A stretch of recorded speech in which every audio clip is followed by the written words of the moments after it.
a big issue today. Because men have a way of taking things, manipulating and twisting things for their own gratification or advancement and aggrandizement, and to create followers.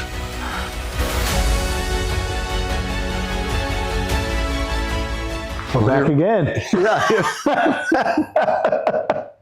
Here we are. Here we are. I've been so looking forward to being together. You know, it's always so fun for me thinking about after we've had a little bit of time away, because I know whenever we get together, the wheels start turning, the words start flowing, and so I always get them stored up between our times together. So I was thinking about this morning getting to spend time with you. And I was thinking about a passage in Scripture that I would love to get your thoughts on, because so many of the conversations we have are centered around our understanding that the desire as followers of Jesus is to know him better and to live as a result of knowing him, you know, and that's our aim, you know, that's our pursuit. That's who we want to be as people on earth. It's not based upon theologizing or, you know, any other pretense. It's just to know him better and to live differently. And I was thinking about the passage in the Gospels where Jesus is sitting with his disciples at a meal, and he is waiting to eat, and the disciples reach over and they grab some of the food, and they've touched the food with unclean or defiled hands, you know? So it's not just that they didn't have their hands actually physically clean, but, you know, ceremonially, the idea was you wash your hands twice so that you can show to God that you are serious about this thing. Like, you're honoring him by this, you know? And the Pharisees watching this say to Jesus, "What are you doing? How can you let the disciples or your followers touch the food with defiled hands?" In other words, they haven't followed what it says in the text is the custom of the elders. And this is the thing that I started thinking about this morning. He hears them say, and they articulate, this is the tradition of the elders. They say, but they're saying it in condemnation to Jesus and his followers, as though what they've done is not breaking the tradition of the elders. They have dishonored God. They've sinned by doing this. And then, you know, Jesus responds, "Well did Isaiah prophesy about you hypocrites." He says, "Your lips praise, but your hearts are far." But then the thing that got me when I was thinking this morning, and I wanted to talk about today, is when he says, "You're teaching the commandments of men as though they are doctrines of God." And he says, you have a fine way of manipulating this thing. Like you've taken what is clearly originated from man's thinking, and you're imposing it upon people as though God is the one who said it, you know? And so during that time, or even retrospectively looking at it, you're going, oh, I see how the tradition and the law and all that, whatever. Fast forward, 2026. It's so interesting because think about how in the church or in the Christian spectrum, whatever you want to call that, it's kind of interesting that a lot of times it feels like the commandments of men or the ideas of men are being administrated amongst the people of God as though they are the commands of God. Does that make sense? You know what I'm saying? No, yes, I do. So I just know your heart, and I was just thinking about that today, and it hit me afresh, and I was just like, man, I wonder what Rick thinks about that idea. Just how many times we become distracted and affectionate toward ideas of man and we administrate them as though they come straight from God himself. Yeah. Well, man, I don't know. You kind of hit me where I'm living. So,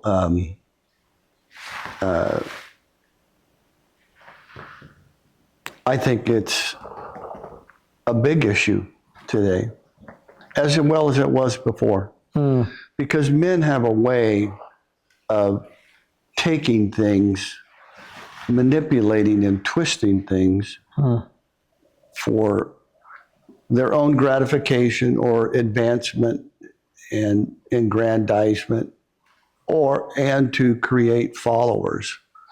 You know, I want to see people become followers of Christ, not of me, not of you, not of a church. I want them to be followers of Christ. But I think when those things are interjected, it's designed, whether you realize it or not. I'm not saying that, but it creates a dependency on that person to give me more of how do I get out of this mess now that now there's a new mess that I'm in. And so I absolutely think it's pathetic. And I honestly believe that is what is killing the mega church today. It's why people today,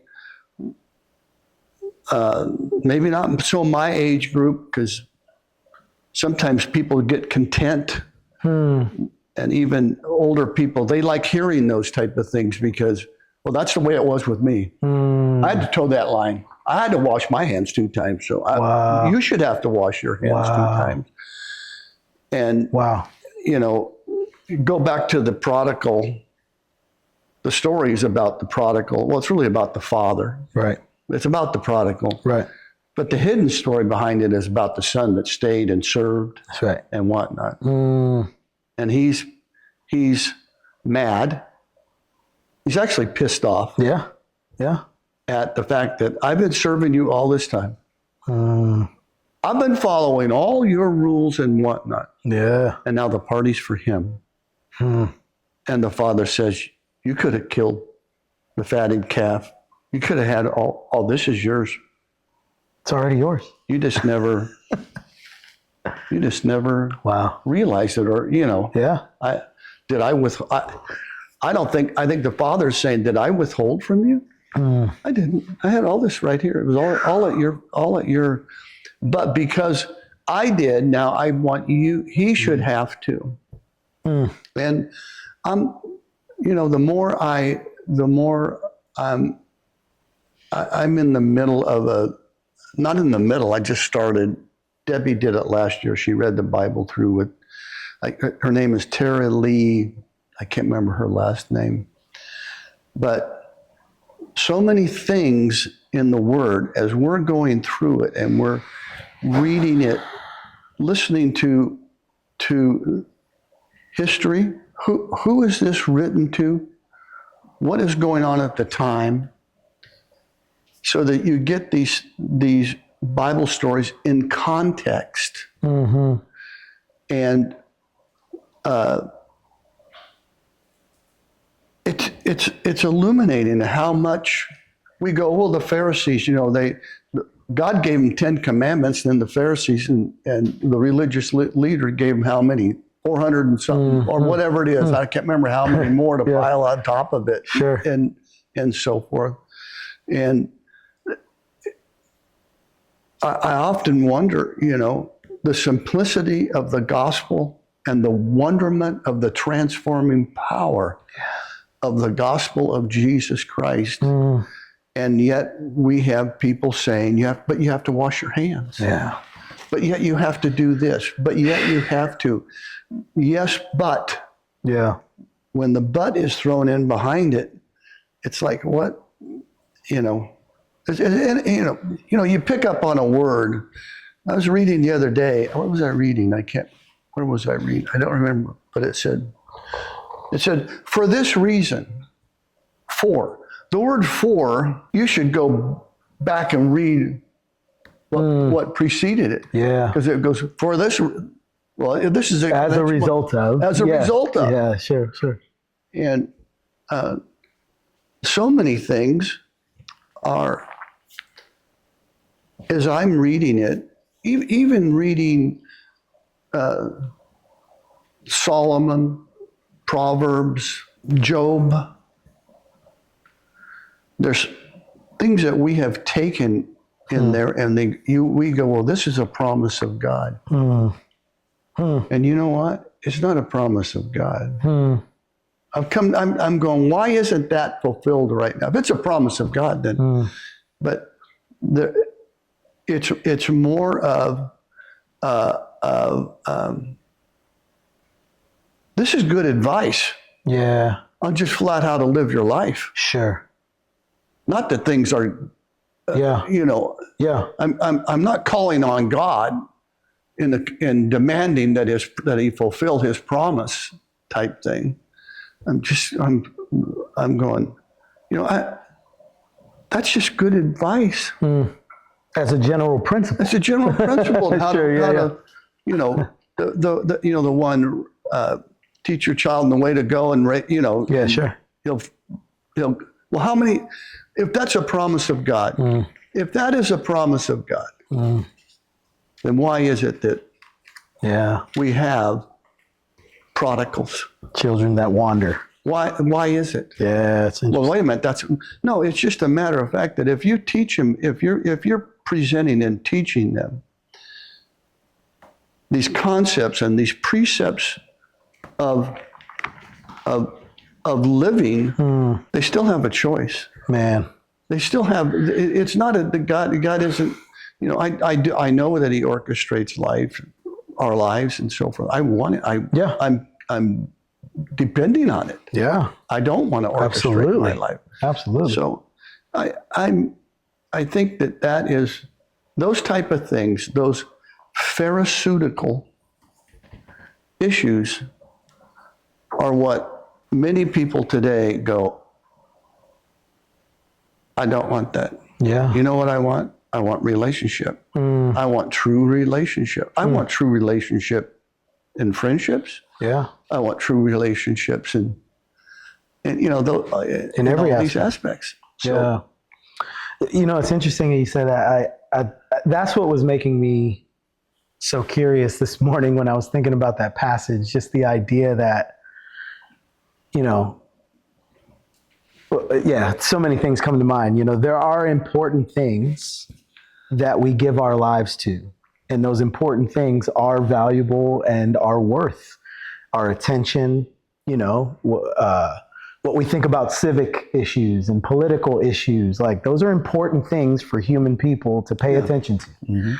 What we think about the way you should raise your children, the way you spend your money, the way, like, I mean, there's so many things that are important, you know, how you take care of your body and fitness. And like, you know, it's not an abandonment of anything that is human, you know, oriented and just going, no, the only thing that matters is just thinking about God and closing the door and say, no, we care about the world. We live in the world. Sure we cultivate it. We make good decisions. We want to make principled decisions. We can even have passion for things and support ideas. But the thing that was interesting to me is how it feels like one of the things that has hampered us as a culture and society really became evident as I was thinking about that passage. It's like, it's the doctrines of men that have become the emphasis rather than something that follows in the wake of the commandments of God. It's another way I would say it is, I think we've become issue-based in our thinking rather than Jesus-based in our thinking. And even as Christian people, I think that happens. Like we, instead of saying, who is God? What does it mean to know Him? How does that inform my life? And then how does that then affect the way I see the world? It's almost like we get it backwards. We go, here's what's happening in the world. Here's what I think God probably thinks about that thing in the world. Now let me try to go back up to God and figure out a way to either justify it or have him bless it, or let me kind of add a scripture to it to see. You see what I'm saying? Yeah. And I think that that's the thing, because in the passage, I turned to it here. It says, this people honors me with their lips. Their hearts are far from me. In vain do they worship me, teaching as doctrines the commandments of men. And he says, you leave the commandment of God and hold to the tradition of men. Mm-hmm. Like that phrase right there is the one that kind of echoes in my mind. Because with good intentions as Christian people, I think sometimes that's what happens. We think in the name of God to contend for or hold this tradition of men. It's important for us to put, but what we don't realize is that we do what it says. We leave the commandment of God and go do that. We're not doing both simultaneously. And then the next verse says, he said to them, you have a fine way of rejecting the commandment of God in order to establish your tradition. That is in red letters, first of all. But second of all, it's like, what a sobering reality, Rick. Like, there are things as followers of Jesus that are important to us, that we've given time, attention, life to. But maybe, like, just in thinking about this morning, I'm just thinking, like, man, how often is it, though, that I'm, though with good intentions, hoping to glorify God, in reality, just emphasizing the tradition of men, the teaching of men, the doctrines that come from human thinking rather than that come from God. And to your point about the double hand wash, it's I went to Israel a few years ago, and it was so interesting thinking about this passage, because you go to Israel and so much of it is modernized now. It's just like here, you go to a place. I went to the bathroom at one of the biblical sites, and they have sinks just like we do. The hand sensor, you put it under and washes, whatever. It's like you got the hand sanitizer, the whole thing.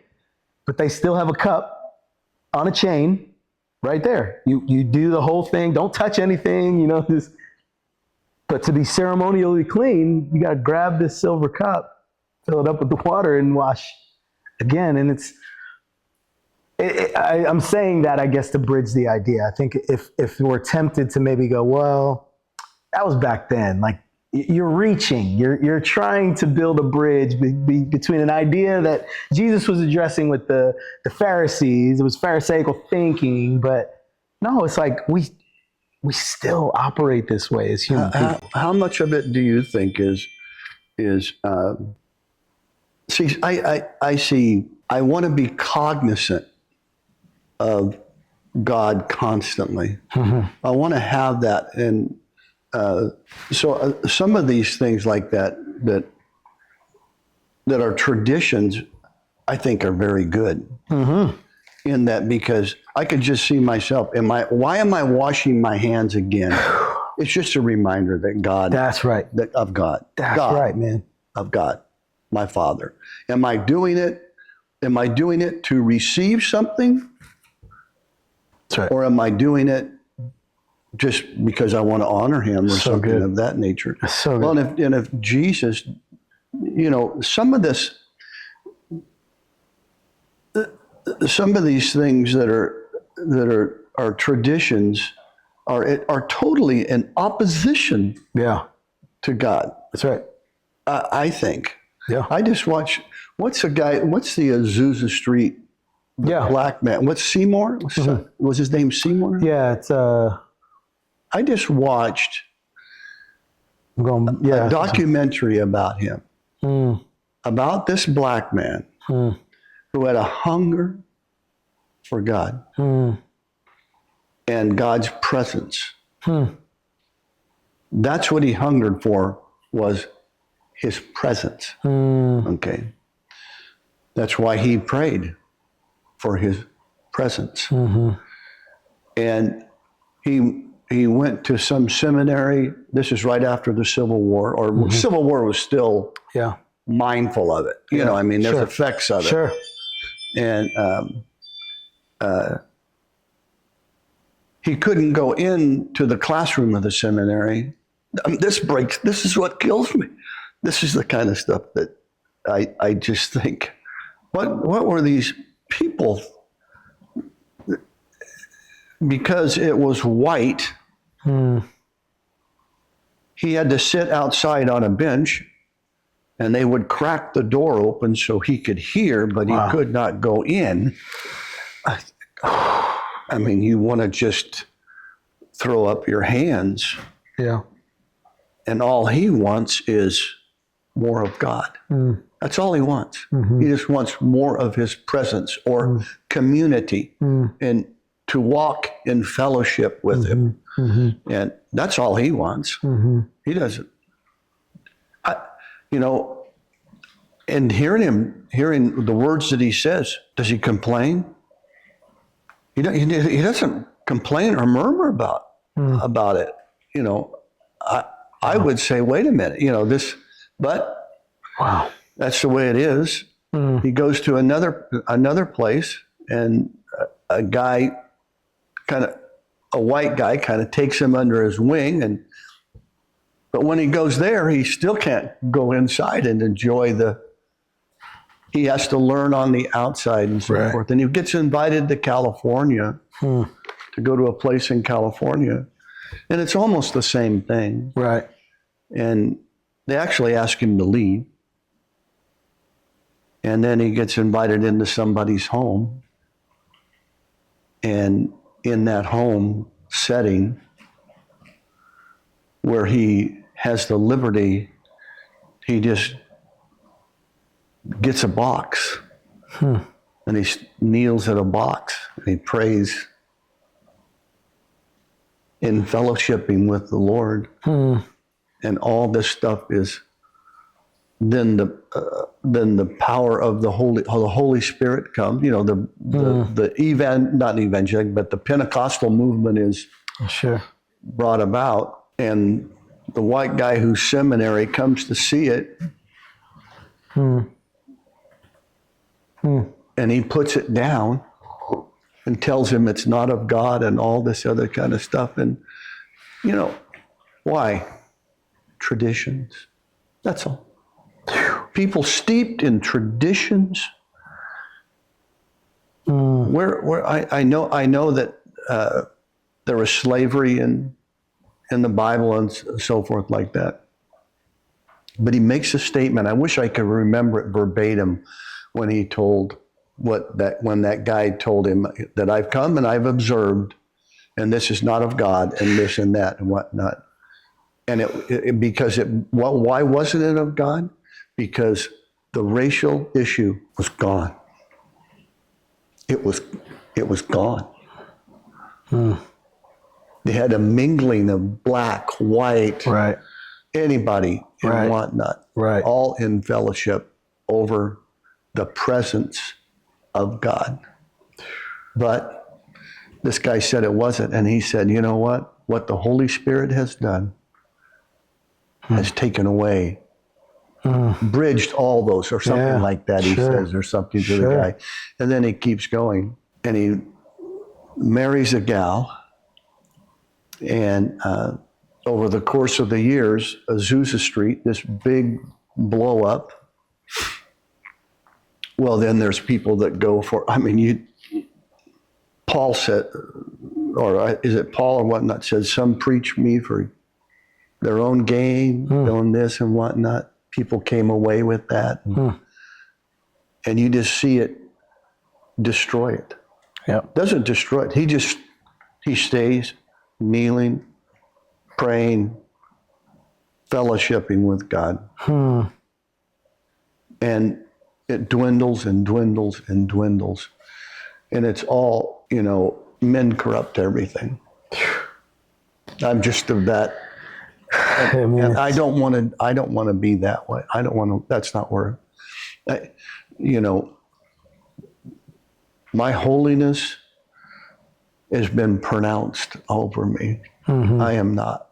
Does that make sense? Oh, it makes those things don't sense. make you holy. That's right. I want to be awares of him in a constant manner and so forth.